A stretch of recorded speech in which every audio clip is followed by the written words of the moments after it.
This week in CS, Stewie2K is under fire for allegedly scamming a trader. The CS2 market has seen a historical crash after Valve changed the way that you get golds in the game. And Senzu has been benched off the Mongolz, and I'm not sure if anybody saw that one coming. So let's start by talking about the Stewie situation. Now, I don't know if you guys have seen the tweets, but they'll be going on screen when we talk about this. But apparently, allegedly, Stewie2K is under fire for borrowing skins and upwards of $25,000 from a well-respected trader in the CS scene. Of course, traders buy and sell skins all the time. This is something that you become very used to the more that you're in the scene. And Stewie has not paid him back, allegedly. He says on his stream that he should be paid back, and he doesn't know why this is an issue, or something along those lines. But what is your opinion on this? I would probably, as much as it is nice to lend your skins to pros, and it is like a popular thing, and a lot of pros give it back. If I was an average person, I certainly would not be doing the same thing. I think it became very popular in like 2020 maybe, where a lot of like big skins guys, they would give their skins for majors to a lot of pros. But how many times has this gone wrong? This happened with Simple at one point. This happened with obviously Stewie now. There's a news story we're going to get into with Senzu that we're probably going to reference. Senzu got accused of something similar. I'm not sure if it's the same thing. And then there was the obviously most popular one recently. What was his name? Jacob? Yeah, Jacob, yeah. Yeah. This is like not uncommon, and you're in a scene like this, even if it's not that they have like maybe some gambling problem, which is unfortunate reality when you make a ton of money at a young age in a scene where gambling is huge. Obviously, that's unfortunately one of the problems with the gambling in the industry, but it's I don't know. It's unfortunate. Just don't lend your skins out. Don't loan your skins out. Today's video is sponsored by SkinsMonkey. Now, if you're not familiar with SkinsMonkey, this is a trade site that allows you to take some of the old and crusty skins out of your inventory, and you can actually trade them in for something a little bit new, a little bit shinier than what you have right now. And it's really easy to do this, actually. All you need to do is log in through Steam, pick the skins that you don't want to use anymore, grab the ones that you do, and then click trade. All trades will pretty much happen immediately, and any balance that you don't use in your trade actually stays on the site for you to use for any future trades that you decide to do. And right now, if you use the link in the description, you can actually get a 35% deposit bonus, and that's good for up to $100. So let's say you deposit $100, you would actually get $135 on the site if you use my link. So make sure you check out SkinsMonkey, and let's hop right back into the video. I definitely think this is a bigger conversation to have about gambling, because a lot of players do come into money, as well as streamers, by the way. I've heard stories about this happening with streamers behind the scenes. This is something that a lot of younger people struggle with, as well as older people. But I think the biggest takeaway is just to make sure that if you are going to be lending your skins to somebody who you think is trustworthy, you just make sure you double check, triple check, ask around if anyone's had any trouble with them in the past. Or my honest recommendation, don't lend your skins to anybody. They're your skins at the end of the day, and you should be using them. You gain literally nothing from letting a pro use a skin for a tournament. I mean, this goes for everything. If you loan someone money, if you loan someone skins, be ready for it not to be given back. You know, I loaned a skin to someone that I knew for years in CS, and when I loaned it to him, I was like, yeah, he can keep this. I'm not going to ask for it back. He gave it back because he was nice enough to give it back, but that's not the reality a lot of the time. People that you've known online for years will steal your shit, let alone pros and influencers who you don't know, who just, it might not even be that they're trying to steal it. It's just that they're like, going pro doesn't mean that you have a lot of life experience, that you're the most reliable person of all time. It means that you're good at CS. So some of these times it might just be that they planned on giving it back. They just got busy and never got around to it. You know, it's the reality of things. You're not the most important thing going on. They have other shit happening, and things can go wrong, even if unintentionally. Yeah, or running into financial trouble because, like you said, they're good at a video game. They're not good at real life. And so when you have these younger people, and like we talked about with the Stewie2K thing, it's rumored that he lost his money gambling. Of course, 5 years ago, he tweeted a screenshot of him winning $100,000 off of a slot machine, and I think it kind of spiraled downhill from there. But when you have younger people who have no concept of money and no concept of how to use that money in any meaningful way, for them, if they have their computer and they can buy whatever skins they want, then everything is good, right? They could run out of money very quickly if they don't pay attention to what they're doing. Everything is online. You can't actually see what's happening, especially with stuff like crypto and skins. There's no actual value to that you could see in your hand, so it can be easy to lose track, and that's how things like this happen. And people might not even mean to scam you if they borrow a skin in the beginning, but desperate times make people act really weird. So yeah, I would say if you're somebody who's in the skin scene and you've been lending skins to people, just make sure that you're very careful with who you're lending to. I mean, if it's somebody that you know in person, you can go get your skin back. You know what I mean? But other than that, I wouldn't even bother. Even that goes for streamers. Even then, yeah. But that being said, if you guys want to let me use some skins, I'm down. You'll get them back, I promise. I had someone, I've never asked someone to borrow a skin, but I have had people ask me if I wanted to borrow a skin. I was like, sure, why not? And it's honestly like a little awkward because it's like, what if I got scammed? Like, yeah. What if someone just stole all my stuff? How is this going to go down? You know, I'm going to have to pay this guy back for something that I got scammed for. It does kind of, it is a little bit, honestly, even awkward to hold someone else's skins. But I think it's just kind of an unfortunate story. Another story coming out of things going wrong. Pros taking someone's stuff and not paying them back, or not paying them back at least in a reasonable time frame. And we've seen this before. And I mentioned before that we saw this from Senzu, and that's probably our second story, that Senzu got benched, and people were immediately jumping to the idea that he did have something happen before where I believe he got kicked from a team, or it was a big deal. Ben Tet said it. I'm going to read what someone says. Senzu was borrowing skins from his team and gambling them away and then lying to his team about it. And it was when he was like 16 or 17. The first information was that maybe it's something like this happening again. I think it's come out since then that it's probably not one of these types of things happening. But that was that's just another weird story that we've got. I mean, it's just another thing that you have to worry about when it comes to like a random benching out of nowhere. Like there has to be something going on internally, and our mind would typically jump to something worst case like that. But I mean, would the Mongolz even worry about something that Senzu did 3 years ago and remove him before the major? I don't know. It must be something. He would have had to do it again. He would have had to have done it again. Something could have happened, or what I think is most likely is there's some intense burnout going on with Senzu. When in his tweet that he made, he said that this was not a. What was the wording he used? It was not a surprise, or it was like not it wasn't like it didn't come out of nowhere. It wasn't a sudden it wasn't a sudden decision. So maybe all of the tournaments and the scheduling that's been happening recently, like they've been going to a lot of events and playing and not doing particularly well despite being the #1 VRS team for a while. They haven't really won any tournaments, I don't believe, except I think there was one earlier this year. So maybe it's just burnout, but before the major it does really leave a lot of question marks, and I don't know what the Mongolz is going to do now. Like, this is devastating for their team. Like, they're going to be playing this next event with Controls. He was on the Chinggis Warriors before. I don't know much about him. He's an older player. Doesn't look like he has too much experience in terms of like tier 1 experience. So it's going to be a completely different Mongolz team. And I don't know what they do long term. Like, I don't know who they could even be looking to replace Senzu. Maybe they get the chance to bring him back in a couple of months, maybe after the major. That's like best case, I guess. I think it's kind of overblown how bad the results have been, because I think the results have been fine-ish. Like, okay, if we look at it, they 5th to 6th, if we ignore the tournament name, because Cologne is one of the most important events, but 5th to 6th, and then they've got 1st to 8th in the qualifier for Blast Bounty that they come 2nd in. They win ESWC, or EWC, they 2nd at Fissure, and 3rd at Thunderpick, but they went 9th to 11th at Pro League. And I think the key is the way they've been talking about this. They talked about not necessarily having a ton of boot camps, like a ton of time together before Cologne. And I think they had another period where they went back to Mongolia and they didn't necessarily practice as much as possible. And it's the name of the events. It's the Cologne that they did really poorly at. And it's these other events that maybe, I mean, EWC's obviously got a pretty big prize pool. It's a fairly big deal, but you know, Blast Bounty isn't as big as Cologne, right?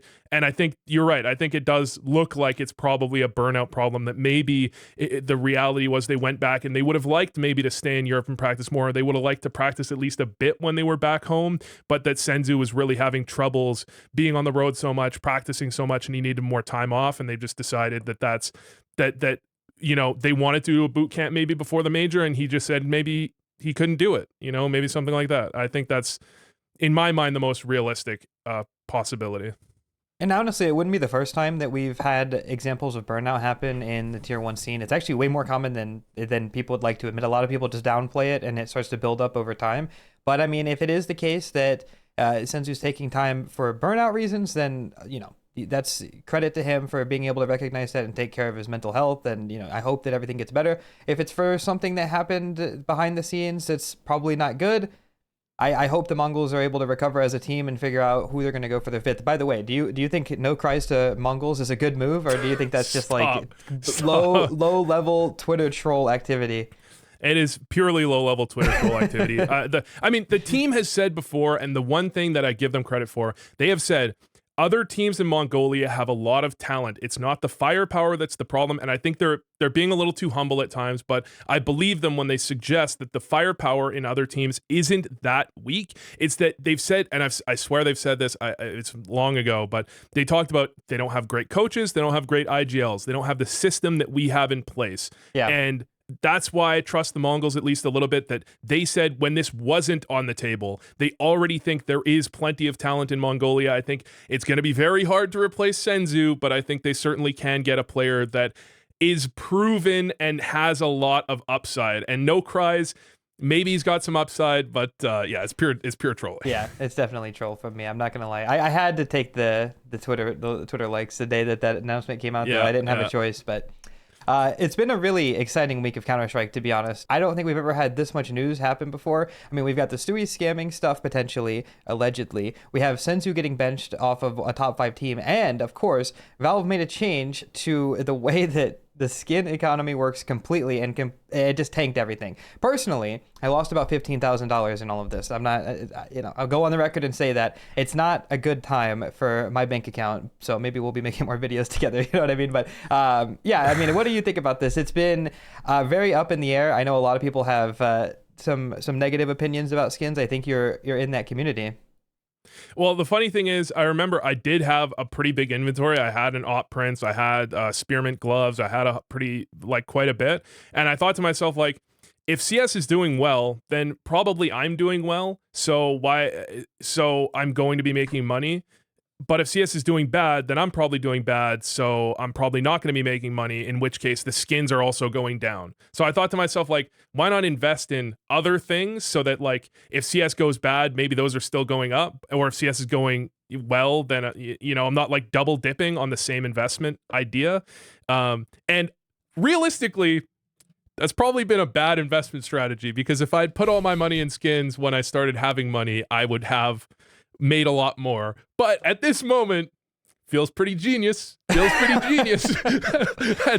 I still probably would be up if I had invested in CS skins more, but it still feels good at the moment. Yeah, that's true. You're watching everybody take L's around you, and you're like, I knew what I was doing. It wasn't an accident. The thing is like, I don't know. I've always stated that if you invest in skins, like, that's like a foreign concept to me. Like, I don't think that you should be taking money and investing it in skins. Like, this is not a stock market. This is not an actual thing, like, that you should expect to make money from. I've always had a bigger inventory because I just play the game all day, every day. Like, yeah. I genuinely don't go outside. So that money is like, whatever. If I can get it back, I can get it back. But otherwise, it's no big deal to me. It's just insane to me. So I don't hate that move outright, for them to be putting these restrictions on the market and making it easier to get certain items and taking the value. But I have to say, like I said in my original video that you might not have seen, I just think it's a slap in the face to the players. Like, they didn't even warn people that this was coming. They know that the community has billions of dollars in the skins, and they didn't, like, they just did this, and they didn't care. And I think, but Austin, what? Okay, one thing they could have done is maybe they did one part of this move and then another part of this move. But in reality, like, if Valve just said, hey, by the way, we're going to make trade-ups to knives possible, it is a market, right? Yeah. I think it's going to react in the same way regardless. No, like, is it not just going to be everyone's going to freak out? I agree. It's impossible for them to say or do this without the reaction that we got.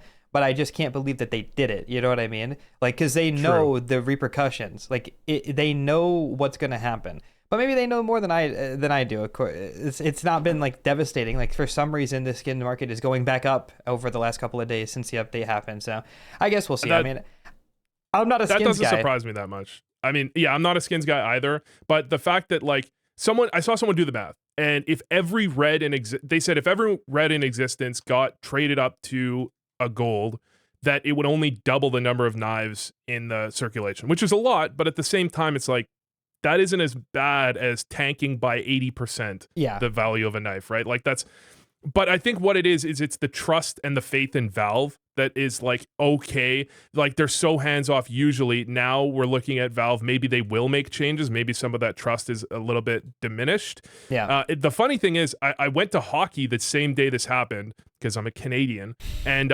everyone in the dressing room was talking about this, asking me about the skin stuff because it was on the news and in the newspaper in Canada about this stuff happening. The fact that this is like now a publicly known thing, and I didn't even really, what did I describe it? It's like hard to describe what skins really are. I tried to say it's basically like a cryptocurrency. Like you're basically investing in it like a crypto or like an NFT. Yeah. But it's, how do you describe this to a normie, man? I don't think you can. And I think that also brings up another problem. It's like, it's not a real thing. It's just something that is based off of supply and demand. It's a market that's come out of nowhere. And so for it to be just tanked like this, it's like, I honestly am surprised nothing like this has happened before is what I'm getting at. But to go back to what you're saying, mean, that's Valve. It's actually been a huge news story. Like, I found myself talking about it way more than I thought I was going to, just because I kept getting reminded every day about it. Like, I already made a dedicated video. I've talked about it on my stream every day. Here we are talking about it again. My mom messaged me and said she saw it on Facebook. She asked me how much money I lost, and I had to tell her, and she was disappointed in me, but it wasn't the first time. I had my high school friends reach out to me, and they were like... It wasn't the first time that you lost $15,000? No, that she was disappointed in me. No, that she was disappointed in me. But yeah, it's been insane. Like, CoffeeZilla made a video about it, although he has talked about CS skins in the past. Yeah. I saw Penguin Zero made a video about it. Like, this is ridiculous. Like, there's news sites covering it. Like, our game has got a big economy. That's why it's just such a slap in the face, in my opinion. I can't believe Valve did this. They knew what they were doing. They have to know the power that they have. I'm surprised. Well, the thing is, I think for people that don't have huge inventories, huge, like a ton of money behind them already, your skins might have gone up. Like, my inventory is quite cheap. I have like nice skins. Like I have a skeleton knife. I have like a few $100 for most of my main skins, but I don't have too much that's very expensive. And I think my inventory might have gone up because my skeleton knife came down by like $500, but I have a whole bunch of reds that just tripled in value immediately, right? Yeah. So like it's actually, for the average player, this might have actually been a positive value wise. And honestly, that brings me up another thing I wanted to talk about. A very common talking point I've seen is that it is a good update for the casual people, and only rich people lost money, which is obviously something that people don't care about. And I would like to argue that, yes, some rich people lost money, but I think a lot of people that lost money are kids in college who just like have like $1,000 knife, or people who have a job, like they're in their 20s, and they've been like buying skins and whatnot. Like, people who have a $10,000 inventory are not necessarily rich. I mean, they're well off for sure, but when people are talking about rich people losing money, they're talking about Elon Musk or like the billionaires of the world. Like, this is not something that affects just the rich people in the community. This is like a pretty big deal for, I think, every level of player if they have skins. If you don't have skins, you just play the game for the game, then you're up good. But everyone else is just, ugh. The concern is like these unverified reports. I haven't looked back at it, but people were saying there was a lot of like people jumping off of buildings because of this. Especially, I saw some comments like it was apparently supposedly common to these college kids in China were taking out loans to buy skins, and then the skins went down so badly that they basically owed a ridiculous amount of money. That's the really scary thing. But that's also like, at what point is Valve maybe uncomfortable with the level that the market has got to, right? Like, that people are doing that. And then you also have this idea that if you want to say why Valve might have done this, the best theories I've got are, number one, that there might be some regulations coming in that they're like need to change something so they can say that knives are available through trade ups and not just through loot crates. And number two is that if things are too expensive, they're no longer sold on the market, which doesn't make them any money. I don't know if I believe in either of those, but those are interesting theories. I think they might, like I said, I think they might just be uncomfortable with the what is going on with the skins market, with the skins economy, like how insane it's gotten, how unachievable it is for the average person to get nice skins. I don't know.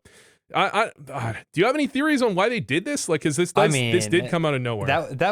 what you just said is one of the best things I've heard, like the best theories I've heard, which is that they're trying to avoid some regulation that's coming in the future. Because, of course, we've heard about these things happening in the past with like the French version of the game having an X-ray scanner for cases. And then just recently they added the Genesis terminal, which, of course, is you can see what skins you get and then you have to buy them, which is not quite the same as cases. So maybe your theory of, oh, well, it's not the only way to get a gold skin is to only unbox these crates, which would be like, oh, you have to gamble to get a gold. Now you can trade up to them, but then it's also like, how do you get the reds? You still have to open. I don't know. It's very weird, but it does seem like they are trying to go around regulations, and I don't know if this is going to be enough. I mean, we've seen them do a lot of things. I mean, earlier we were talking about people getting scammed, and with what was going on with like API scams, if you borrowed something and got it scammed trying to trade it back, that's why they added the trade reversal thing, which has also proved to be a nightmare after this update, by the way. Like, being able to reverse trades is a workaround. The 7-day trade ban is also a workaround, trying to stop people from moving skins as often. I don't know, man. I don't know. There's a lot of things. It's cracked down really hard. Like, they really have just, like, put the hammer down on almost everything that's going on with skins on third-party sites, except for buying and selling, and I guess trading. But, like, gambling is cooked. Like, they don't... You can't really even do that anymore. Like... You know, the system that they have for skin gambling now is you have to build up a credit with the site. So when you give, like, let's say I deposit like a knife, they only give me like a percentage of it until the 7-day trade thing is up, and then they credit the full thing. Ridiculous. Like, people are doing that. You know, they're doing that. It's insane. But yeah, definitely just to dodge regulations. And I don't know. Do you think that that'll be enough? Who even knows what's coming? I don't know what regulations are coming. I mean, honestly, the thing is, when I think about it, it's like, okay, yeah, loot crates probably, like, are they a form of gambling? But then you look at it and it's like, okay, but I used to spend money every week on fucking Pokemon cards and Yu-Gi-Oh cards.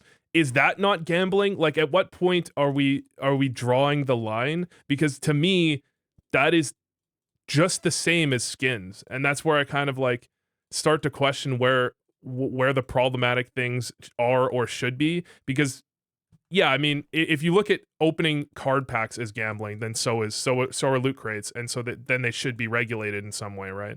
And I'm sure, I guess collectible cards are, like, trading cards are regulated, but they're available for kids just the way loot crates are. Yeah. Well, you know, I don't know. As a high school dropout, you know, I am not really educated on all of these things, to be honest. But I do think that there's a societal problem is the actual answer. Not to be like this is the right answer guy, but it's like society is the answer to that. From a young age, you're kind of conditioned to be used to gambling, at least in North America. I can't speak to Europe, but like I remember going to baseball games when I'm a kid, or even recently when I went to a baseball game with my dad. Like the big Jumbotron has got a casino ad on the screen, and they're having little kids pick cards for their parents. It's like there's just so many ways of like introducing gambling to people at a young age that I don't even think that we would register Pokemon cards. Or like I used to open up when I was like 6, I used to get like little Lego packs that had mystery characters in them, and there was like 1 in 100 for the rarest one, and then you're like, oh, I got something that's worth money, I could sell it on eBay later. It's like, I don't know, man. Even when you're younger, there's so many ways for you to gamble, and it's just not called gambling. They're just toys, right? Yeah. But I think the the high school dropout comment. You want to move on to the Loba Austin thing, or we can talk about it. I mean, look, there's not too much to talk about. In case you guys didn't know, I got into a little bit of a debate, an argument with Loba on my stream the other day, where I was talking about the classic Austin debate, the CS2 versus CSGO debate, and I was pretty upset at the time because, again, I'm just so tired of doing this argument on stream. Every day people come in and they're just complaining about the game. So once every like 2 months, I go on a heated, passionate, you could laugh or you could be upset, whatever, rant about why CS2 and CSGO are almost the same product and nothing has really changed in terms of what you're getting in the game. It's summoned Loba. Anytime somebody talks about CS2 being better than CSGO, he appears. And we were going back and forth in the chat. I made some pretty rude comments to him. He made some pretty rude comments to me. At the end of the day, I think the easiest way to summarize this is that neither one of us is ever going to agree. And there's always going to be people who agree with me that think that he's wrong, people that agree with him that think that I'm wrong. I don't really know how much there is to talk about this. I guess as far as that goes, the topics themselves, they got a little unhinged. He made a 26-minute video talking about it, which I've only watched 5 minutes in, where he said that I was a high school dropout, which is not true. It's not true. I'm a college dropout, which is what I said when we were debating. I graduated high school with honors. Not that that matters, Vu, but I felt like I would throw that in there for you. Congrats. Yeah. Thank you. I mean, I don't think I did. Yeah. Yeah, but I mean, the reality is Loba is looking. I've had him muted for so long because it's just at a certain point, like near the beginning of CS2, he had a lot of good points. Like, yeah, CSGO was better than CS2. It's just the way he goes about it is just so unhinged at times. He's just so aggressively going after certain people when he feels like they've got the wrong opinion. And the community he's fostering, I mean, the problem is like CS players in general hate change, and he's kind of got this community that are the people that hate the changes the most, and they're just looking for more and more people to hate on. Do I think that CS2 is better than CSGO? I think it depends what lens you're looking at it from, because I think gameplay specific, I still feel like there was a lot of things to love about CSGO that are changed in CS2. But at the same time, things do need to change, and you can make this argument about CS 1.6 was better than CSGO, which I think actually is a great kind of analog for this discussion, because I honestly think people that say that are fucking insane. What they're doing is they're looking back with rose-colored glasses on all the good things and forgetting all the bullshit, forgetting like in CSGO, how it was starting to become common, you could shoot the ground behind a smoke and the dust would pop up and it would show someone through it. You know, you had one-way smokes were the most bullshit thing in existence in history. And we had just kind of gotten used to it because you play for so long with these bugs that you're used to it. And then a new bug comes in the new game and you go, this is terrible, this is so bad. But it's like, you had bugs that were similar to that in CSGO. You just called them features because they never got removed and you were used to them. So if I could play a game today between CSGO and CS2, if they had the same graphics, there's no question I would choose CSGO. But at the same time, without the same graphics, I think that a lot of the things in CS2 are better for the game in the long run. And when I talk to casuals, I remember talking to casuals like 6 months into CS2 that hadn't been playing CSGO for a long time, but they got brought back in CS2 because of the update. And they were surprised to hear that people hated CS2 and they thought it was way worse than CSGO because they really enjoyed it. And those are the people I'm the most interested in. I don't know if I'm on the same page with Austin when it comes to CS2 is better than CSGO. I think it might be a better product for the long run. But at the same time, I think Loba is just so far on the opposite end, and the way he goes about it is just so unreasonable that I haven't watched Loba's video because it came out I think just before we started recording, but I don't see myself having much to agree with Loba. I think he's probably just doing more Loba things, which is just being way too aggressive, and maybe that's just kind of his content at this point, but I really haven't been watching for a while. Well, I'll just say this. I definitely do deserve a little bit of the backlash because I came at him very aggressively when I was already coming off that heater of the rant. And I said something along the lines of Loba has 60 IQ and I can't believe he's rage baiting in my chat when he has a wife and kid. It's fine. Okay, yeah, I can see why you made the video. I definitely deserve it. I I deserve it. I am not upset that he did it. But at the end of the day, I think we have to remember that whether it's CS2, whether it's CSGO, it's just an opinion. I don't think that you're wrong for liking CSGO more. It's just if you like the game more, you like the game more. I like CS2 more. I like to debate this. It's one of my favorite things to debate in the world, actually. It's actually my favorite debate topic, CS2 versus CSGO. And I don't know if we should be judging people out of the respect of who they are as a CS player and content creator based off that one opinion. I've seen a lot of like pretty disgusting things said about myself, which is always going to happen on the internet. People accusing me of being a narcissist, really ego. People were even calling me fat. I couldn't believe this. It was outrageous, some of the things that they were saying. But I think some people take it too far for sure. I'm guilty of this. Of course, I'm guilty of this. And I would like to extend a sincere apology to Loba for being mean to him and coming out there with those just ridiculous comments, to be honest. It won't be happening again because I'm not going to say anything on it after this video. So that's pretty much it. Austin apologizing. It's not the way. It's not the way. You don't think I should? Double down. Say you hate him. Say how much you hate him. Say, Loba, that's the I thing. hate this guy. Well, that's the thing, right? I wanted to have a debate with him in the future, and then the video came out, and now I'm thinking it's kind of like I realized that it's just like content that I don't want to engage with. It's just encouraging people to go between our chats, and I don't really like the negativity on either side, so I'll accept the one-sided negativity coming my way. I don't want to push any back. If you're watching this video and you want to go watch the video, that's fine. Don't go defend me. I don't need defended. I did a bad. It's fine. And that's really where we should just leave it from here. I mean, it's just another thing on the Austin history, right along the Nico tweet, right along the Simple tweet as well. Austin, until you've seen the whole video, I don't think you can say you don't need defending, because I do remember that video. There was another video, like a hit piece on you like 6 months ago. You remember the one I'm talking about? Austin is so done or whatever. Was it 6 months ago? Maybe like that 4 was or 5 with the months Nico ago? tweet, yeah. Yeah, that was with the Nico tweet. And I remember watching that, and I remember that he posted a Twitter DM from himself, and he like asked to join a team with you, and you I think you just didn't respond, but then you responded later and you said, I'm stealing that picture, it's just hilarious. But the way that it was presented in the video to me and to someone else I asked that was unrelated that had seen it, portrayed, it seemed as if that was, he had asked to join your team and you had responded immediately and said, that's a funny picture, I'm stealing it, completely ignoring him. And I don't think you like really, I think you, if I remember correctly, I could be wrong, it's not, you had kind of the same outlook on it, and it was like, no, I think you kind of do need to defend yourself just a little bit. Like maybe he has some points, and maybe you could say like, okay, there's a reason for him making this, but maybe there's a point or two in there that are unreasonable and you can defend it, like you that aren't portraying you correctly. You mean like the high school dropout comment?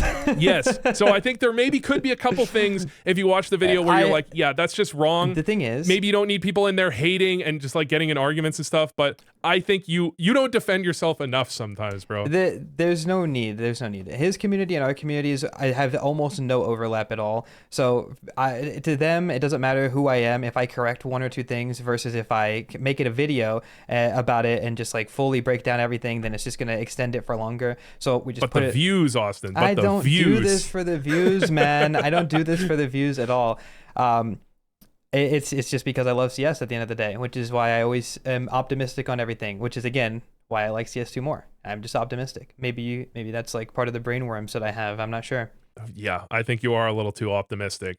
Just like coldzera is, that he can become a top pro player. Okay, I just reached on this. I just reached on this transition. That was good though. That was a good transition. So yeah, I would say at this point, if I saw a tweet this morning that was actually talking about this, it said in the year 2025, Fallen, and it had a picture of him winning a trophy, and then coldzera, and it has a picture of him leaving ODDIK. Pretty big difference in their career paths, to be honest. I do think that coldzera leaving ODDIK, that's what we're talking about, by the way, in case you guys are confused. It's a team that most people probably didn't even know he was on. A lot of people have stopped keeping track of Cold, except for like the Brazilian scene, of course. They've been watching him, but like the general CS community has kind of, stopped paying attention to what's going on over there. And yeah, I mean, I'm not really sure what's next for him in his career. Maybe you're right. Maybe he's optimistic that he can get on one more team and give it one more try. But I gotta be honest. If I'm him, and I hate that I'm even saying this because I know people are going to be upset, I don't know what could possibly be next except for coaching or retiring. Like, genuinely, I don't know what's next. Yeah, I mean, he's still got... He has his moments, really. He has his moments, but he's just not the player that he used to be. And I don't know if does he have what Fallen has? Like, does he have that X factor to continue and to like because I think you could have gone a year ago and said Fallen's never going to do it again. Fallen's stuck. Like, Fallen's never going to be on a top team again. And he proved that wrong. So it's always hard to say someone should like retire or, they're not going to ever make it to the top level again, because coldzera was back-to-back number one, right? Yeah. Or was he number one, number two? I think it was back-to-back number one. Number ones. I'm pretty sure. It's just it feels like he's never found the team that works on that level again after that. And it feels like, I don't know, it seems like the top Brazilian scene might not quite have faith in him either to pick him up to a team like Furia, that he can make it to that level. So yeah, I don't really expect that we're going to see him at the like in a top 5, top 10 team again, but do I think it's out of the question? Yeah. No, I'm being too nice. It's out of the question. After that phase stint, I lost so much faith in him after that phase stint. Yeah. Where like he went in and the way he left, the way he got removed from phase so quickly. I think he got removed or he left. I think he said he benched himself because like he was going to get benched in a couple of events and he benched himself. That was like the moment where I said, I can't.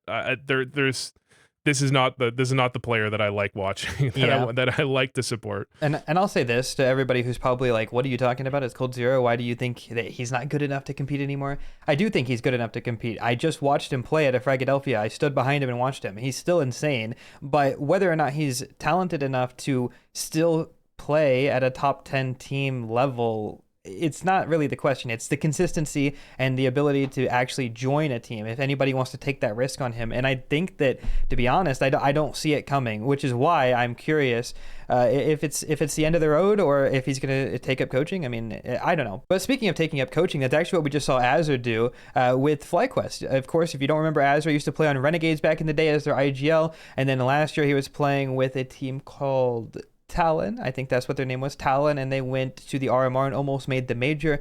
He's since retired as a player and now joined Flyquest as the head coach, which I think is a great move. Like this is a great move in my opinion. I love seeing that. IGL to coach is just a great pipeline. I wish Kerrigan would do that.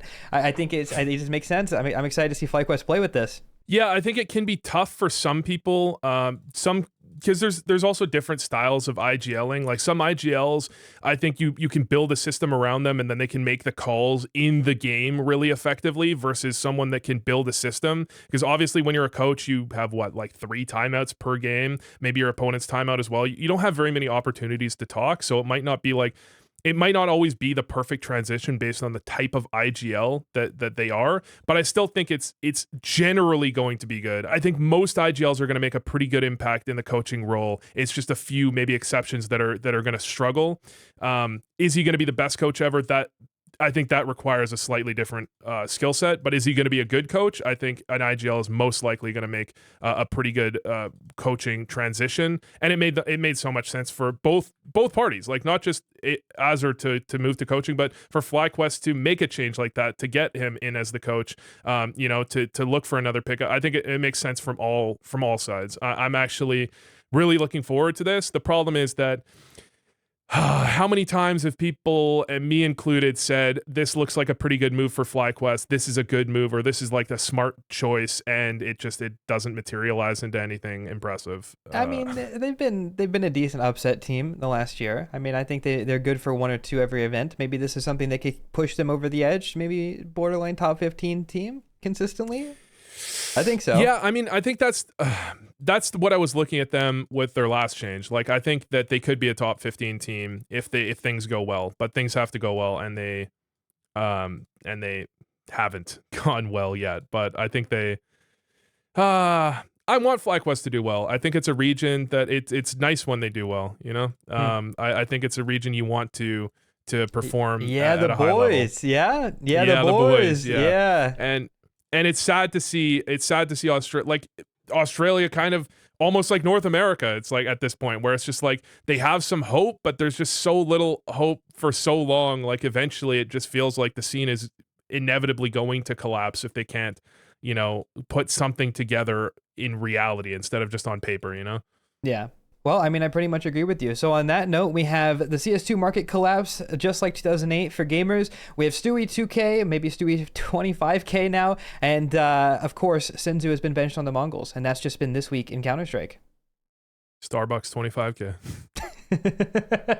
And by the way, if you guys saw the new additions to the background here, we have CS2 knives in real life. You can get yours at Knifey. There will be a link in the description as well as the top of the comments. You get 10% off if you do go through my link or if you use code Austin. Just make sure that they ship to your country because there's a chance that local laws will not allow that. So with that being said, appreciate you guys for watching the video. Make sure you guys subscribe to the channel. Hopefully I'll see you guys very, very soon. Much love as always.